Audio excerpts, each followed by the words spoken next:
No spoilers, enjoy the video. So, the world has ended. Whether it was nukes, zombies, killer robots, or someone forgetting to feed the AI its daily cat meme, humanity is toast. In this list, we're counting down the 10 best post-apocalyptic games set in an open world, where the Wi-Fi may be dead, but adventure's very much alive.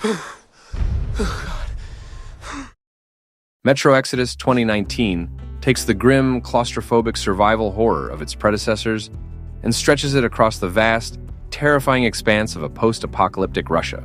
What elevates Metro Exodus is its environmental storytelling. Abandoned homes, tattered notes, and distant echoes tell stories of lives lost. The narrative is poignant, focusing on human resilience, belief, and survival in a world beyond repair. Developed by 4A Games, this third entry in the Metro series breaks away from the underground tunnels of Moscow and embraces an open-world structure that blends survival, exploration, and storytelling into one seamless journey. You play as Artyom, a hardened survivor who believes life still exists beyond the irradiated ruins. The game thrives on its oppressive tone. Supplies are scarce, and every bullet counts. You'll craft ammo and upgrades from salvaged junk, maintain your weapons to prevent them from jamming, and monitor your gas mask filter in toxic zones. The day-night cycle adds tension, with Nightfall bringing more aggressive mutants and stealth-based opportunities. The Long Dark is the quietest apocalypse you'll ever experience, and probably the only one where you'll freeze to death because you couldn't find socks. The Long Dark is about endurance. Its slow pace and unforgiving mechanics won't appeal to everyone, but for those looking for a meditative, realistic survival experience in a post-apocalyptic world, it's unparalleled. Developed by Hinterland Studio, this open-world survival game drops players into the frozen Canadian wilderness after a mysterious geomagnetic disaster. No zombies, no bandits. Just you, the cold, and the gnawing emptiness of isolation. The game offers two main modes, Survival and Wintermute. Survival mode is the one which is fully open world, and Wintermute is a story-driven campaign. Survival mode is where the Long Dark shines. You start with little more than the clothes on your back, and survival means finding warmth, shelter, and food while managing your fatigue, calories, and body temperature. Every decision, when to travel, whether to risk lighting a fire, or how much to carry, can be the difference between life and death. Its open world isn't teeming with action, but is vast and dangerous in its stillness. Abandoned cabins, wrecked vehicles, and frozen lakes feel both inviting and threatening. Weather systems are brutal and dynamic. A blizzard can turn a simple walk into a deadly mistake. The visual style is minimalist, but beautiful, with hand-painted textures and a somber, frozen palette that reinforces the game's melancholic mood. There's no HUD clutter or background music, only the sound of wind, creaking trees, and your own footsteps in the snow. Hey, if you enjoyed this video so far, liking helps a lot. I'm not asking for subscription, just like the video if you enjoyed it. Fallout 4 2015 is the only game where you can build a town and romance a robot. Fallout fully embraced the open-world RPG model with next-gen polish and extensive sandbox elements. Set in the ruins of Boston and its surrounding areas, known as the Commonwealth, the game delivers a sprawling post-apocalyptic experience filled with mutants, raiders, synths, and more than a few moral gray areas. You step into the shoes of the sole survivor, emerging from Vault 111 after a nuclear catastrophe to search for your kidnapped son. From the moment you exit the vault and lay eyes on the devastated skyline, Fallout 4 offers nearly limitless freedom. What distinguishes Fallout 4 is its refined shooting mechanics and a revamped combat system. It moves better and feels more kinetic than its predecessors, finally delivering a mix of RPG and FPS that doesn't compromise either side. You can construct entire towns, manage settlers, and build defense systems, adding a new layer to survival and creativity.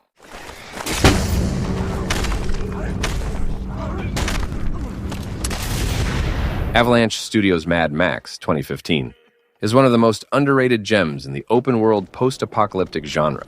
Set in the desolate wasteland, a brutal desert expanse dotted with the remnants of humanity, it masterfully blends vehicular combat, scavenging, and survival. You play as Max Rockatansky, a lone survivor trying to build the ultimate war machine after his car is stolen by the warboys. The real star of Mad Max is the Magnum Opus, a customizable death machine that evolves with your choices. Upgrading it is essential, whether you're fitting a harpoon to rip enemy armor apart or souping up the engine for high-speed pursuits across cracked asphalt and drifting sand dunes. Combat is a satisfying mix of crunchy melee brawling and explosive car battles. The world is vast and deeply atmospheric. Abandoned strongholds, wrecked convoys, and deadly sandstorms create a sense of ever-present danger. The game's world building is steeped in the Mad Max mythos, without relying heavily on the films. It strikes a tone of gritty survival rather than heroic fantasy, which sets it apart from more fantastical post-apocalyptic games. While the story can be a bit threadbare, the moment-to-moment gameplay, especially when you're storming a fortress or chasing down a fuel convoy, is immensely satisfying.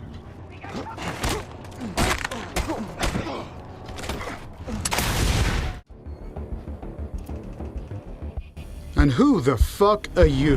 S.T.A.L.K.E.R 2, Heart of Chernobyl marks the return of one of the most atmospheric and beloved franchises in post-apocalyptic gaming. Set in the Chernobyl exclusion zone, a vast and mysterious region warped by radiation and strange anomalies, the game puts players in the shoes of a stalker, navigating a hostile, non-linear open world where survival is never guaranteed. Unlike many post-apocalyptic games that emphasize spectacle, S.T.A.L.K.E.R 2 focuses on immersion, tension, and realism. The zone is filled with dynamic systems, deadly anomalies that defy physics, unpredictable weather, mutated wildlife, and factions vying for control of precious artifacts. These artifacts, often found near anomalies, can offer powerful benefits, but retrieving them usually involves risk and strategy. Combat is punishing and grounded. Every encounter can be lethal, and players must manage not only health and ammunition, but hunger, sleep, bleeding wounds, and radiation exposure.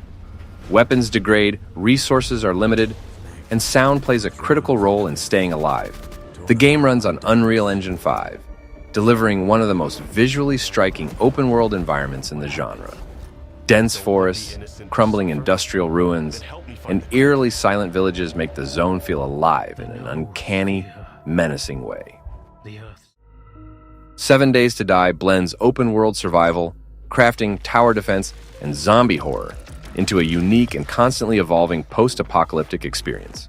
Developed by the Fun Pimps, the game takes place in a massive voxel-based world devastated by nuclear war and overrun by the undead. The game begins with nothing but your bare hands and a vague sense of direction. From there, you scavenge materials, craft tools, build shelter, and slowly upgrade your defenses, all while keeping an eye on hunger, thirst, injuries, and your general health. Everything in the environment is harvestable or destructible, allowing players to shape the world as they see fit. Combat is visceral and strategic. Players can use melee weapons, firearms, and crafted explosives. But every weapon has durability, and ammo can be scarce. Stealth is also viable, particularly in early stages when you're under-equipped. Multiplayer adds an extra layer of complexity, allowing for cooperative base building or PvP survival. The game's RPG progression system includes skill trees and perks that let you tailor your character to your preferred playstyle, whether that's crafting, combat, stealth, or engineering.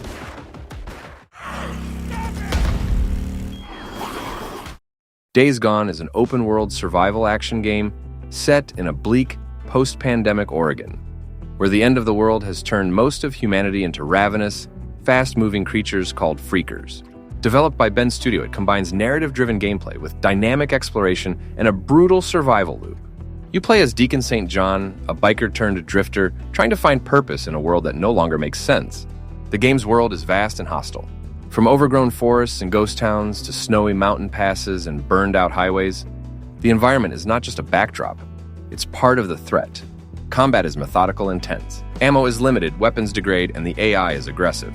While you can craft items on the fly, you're often balancing whether to use resources for healing or for Molotovs. Critical when a massive horde is chasing you.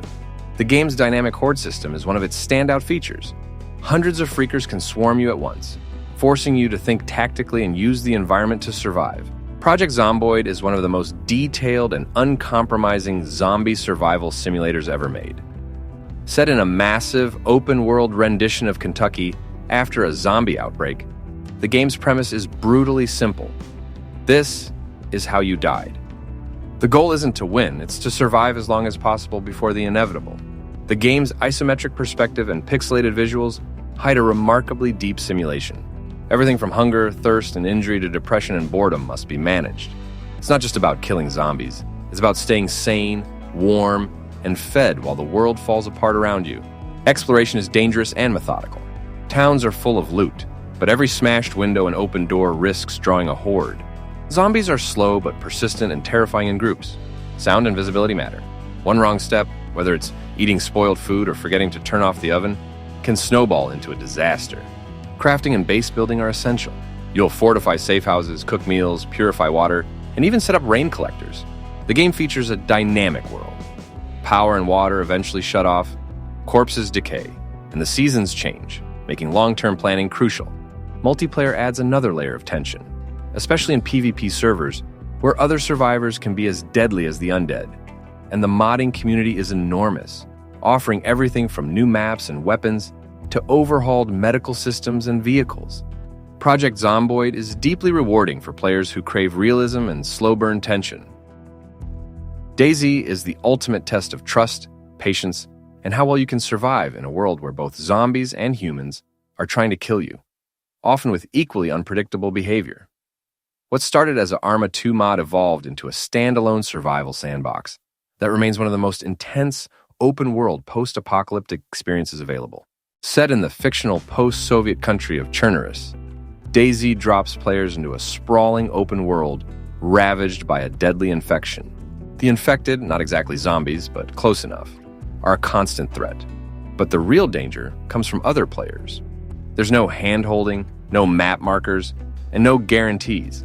Your story is yours to shape, often with tragic or absurd outcomes.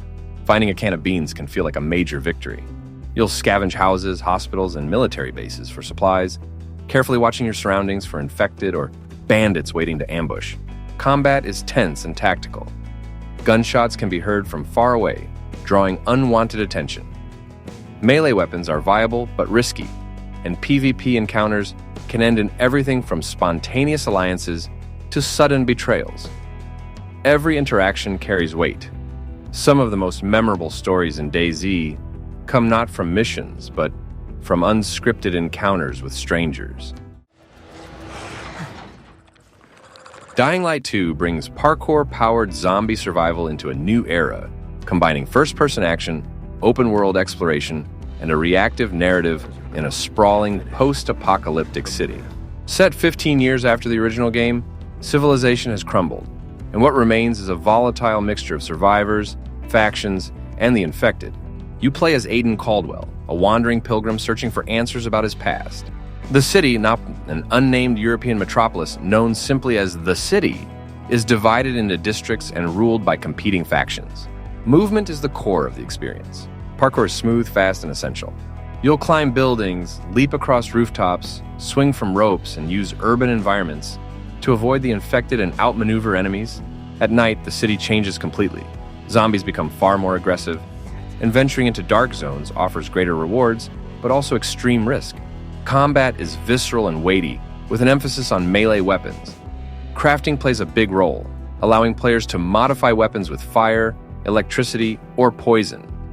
Stealth, dodging, and stamina management all factor into survival, especially when facing hordes or mutated variants.